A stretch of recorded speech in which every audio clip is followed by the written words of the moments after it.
అదే RTV app వార్తల్ని క్షణాల్లో చదివే అవకాశం ఉంటుంది. ఒక న్యూస్ పేపర్, ఒక టెలివిజన్ ఛానల్ మీ చేతుల్లో ఎప్పుడూ ఉంటాయి. కాంగ్రెస్ పార్టీ 6 గ్యారంటీలో భాగంగా ప్రస్తుతం అయితే అమల్లోకి రావడం జరిగింది. దీనిలో భాగంగా ఉచిత బస్సు ప్రయాణం అయితే కొనసాగుతుంది. అంతేకాకుండా ప్రస్తుతం అయితే గృహజ్యోతికి సంబంధించి ఎవరికైతే రేషన్ కార్డు ఉందో వారికి మాత్రమే గృహజ్యోతి అంటే కొంత ప్రచారం అయితే కొనసాగుతుంది. ఇప్పటికైతే గ్రామాలు కావచ్చు, అంతేకాకుండా పట్టణాలు కావచ్చు, పూర్తిగా ఆధార్ మొబైల్ నెంబర్తో లింక్ ఉన్న వారికి సైతం అయితే వీరికైతే చేస్తున్నామని చెప్పేసి కొంత ప్రచారం అయితే కొనసాగుతుంది. దీనికి సంబంధించి అసలు ఏమనుకుంటారు ఏంటి అనేది మనతో పాటు కొంతమంది స్థానికులు అయితే ఉన్నారు. ఇక్కడ ప్రస్తుతం మనం కరీంనగర్ జిల్లాలో అయితే ఉన్నాము, గంగాధర్లో ఉన్నాము. ఒకసారి వారితో అయితే మాట్లాడుతుంది. సార్ చెప్పండి, ప్రస్తుతం అయితే గృహజ్యోతికి సంబంధించి అయితే రేషన్ కార్డు ఉన్నవారికి మాత్రమే వర్తిస్తుంది అంటూ కొంత ప్రచారం అయితే కొనసాగుతుంది. దీనికి సంబంధించి అంటే అసలు ఎలా ఉంది పరిస్థితి, ఏం చెప్తారు?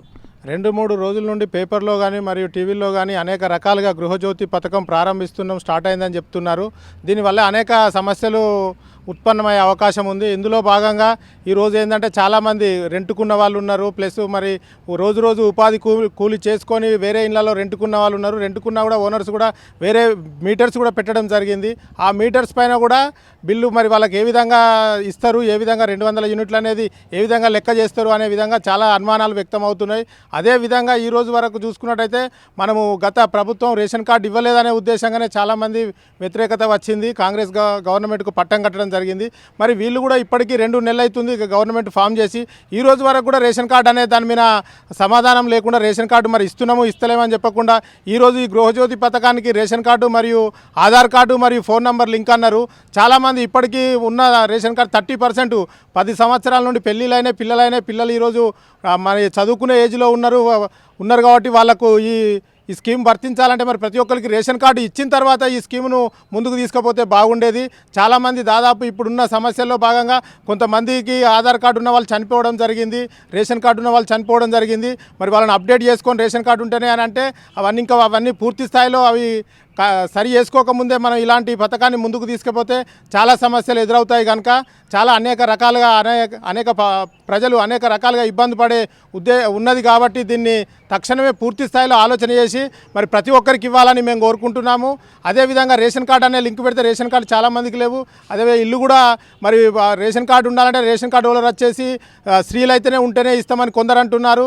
అదే మరి పురుషులు ఉంటారు, హౌస్ నెంబర్ తీసుకోవడానికి కానీ పర్మిషన్ తీసుకోవడానికి కూడా పురుషులు కూడా ఇల్లు కట్టేటప్పుడు తీసుకుంటారు. కాబట్టి చాలా రకాలైన సమస్యలు వీటిపైన పూర్తి స్థాయిలో వాళ్ళు క్లియర్గా చర్చించి దీనికి ఒక గైడ్లైన్స్ ఇవ్వాలని మేము కోరుకుంటున్నాము. ఓకే సార్, ఒక విషయం చెప్పండి. ప్రస్తుతం అయితే ఇప్పుడు 200 యూనిట్లు అంటే మీకు ఎంతవరకు కాలుతుంది? అంటే ప్రస్తుతం అయితే ఇప్పుడు మరికొద్ది రోజులైతే ఎండాకాలం అయితే వస్తుంది, మరికొంత పెరిగే అవకాశం సైతం ఉంటుంది. అంటే ప్రస్తుతం ఎంత వస్తుంది? దీనివల్ల లబ్ధి చేకూరే అవకాశాలు ఎంతవరకు ఉన్నాయి అంటారు? దీనివల్ల లబ్ధి అంటే దాదాపు 50 నుంచి 60% లబ్ధి చేకూరుతుంది.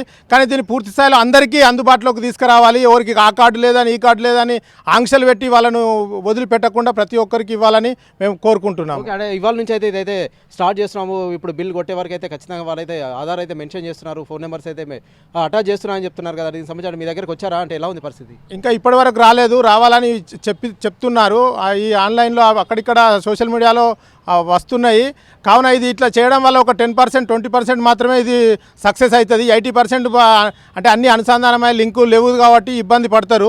కానీ పూర్తి స్థాయిలో దీన్ని టైం ఇచ్చి దీన్ని పూర్తి స్థాయిలో అందరికీ అందుబాటులోకి తీసుకురావాలని మేము కోరుకుంటున్నాం. అంటే మీరు ఒక సలహా చెప్పండి, అంటే ఎలా ఉంటే బాగుంటుందని మీరు భావిస్తున్నారు సార్? అందరికీ ఇవ్వాలి, ఎవరి అని కాకుండా. కానీ white ration card white ration card ఇవ్వాలి. వైట్ రేషన్ కార్డు ఇచ్చిన తర్వాత ప్రతి ఒక్కరికి గృహంలో ఉండే రెంటుకున్న వాళ్ళకు కూడా దీన్ని అందేలాగా చూడాలి. ఎందుకంటే ఆటో డ్రైవర్లు ఉంటారు, ప్లస్ ట్యాక్సీ డ్రైవర్లు ఉంటారు, ఉపాధి కూలికి పోయే వాళ్ళు ఉంటారు.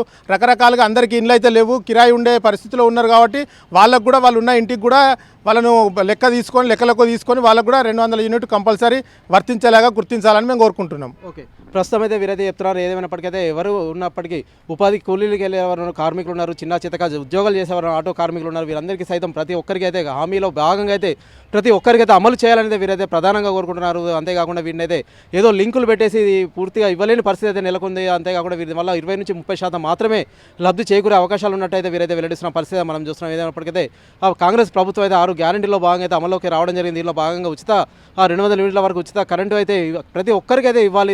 అంతేకాకుండా వీటికైతే లింకులో పెట్టి అయితే ఎలాంటి ఇబ్బందులు కలగజేయొద్దనేది వీరైతే ప్రధానంగా కోరుకుంటున్న పరిస్థితి మనం చూస్తున్నాం. ఏదైనప్పటికైతే కొంత ఇప్పటి నుంచి అయితే గ్రామాల్లో అయితే కరెంట్ బిల్లు కొట్టే వరకు అయితే ఆధార్ నమోదుతో పాటు ఆ మొబైల్ నెంబర్ అయితే సేకరిస్తున్నట్లయితే కొంత ప్రచారమే జరుగుతుంది. మరి ఏదైనప్పటికైతే ఎవరికైతే అన్యాయం జరగకుండా ప్రతిదీ అందరికీ అయితే అందేట్టుగా చేయాలని చెప్పేసి కొంతమంది కోరుకుంటున్న పరిస్థితి మనం చూస్తున్నాం. Over to studio. మరిన్ని వీడియోస్ కోసం ఛానల్ ని సబ్స్క్రైబ్ చేయండి, లేటెస్ట్ అప్డేట్స్ కోసం వాట్సాప్ ఛానల్ ని ఫాలో చేయండి అండ్ లింక్ డిస్క్రిప్షన్ లో ఉంది.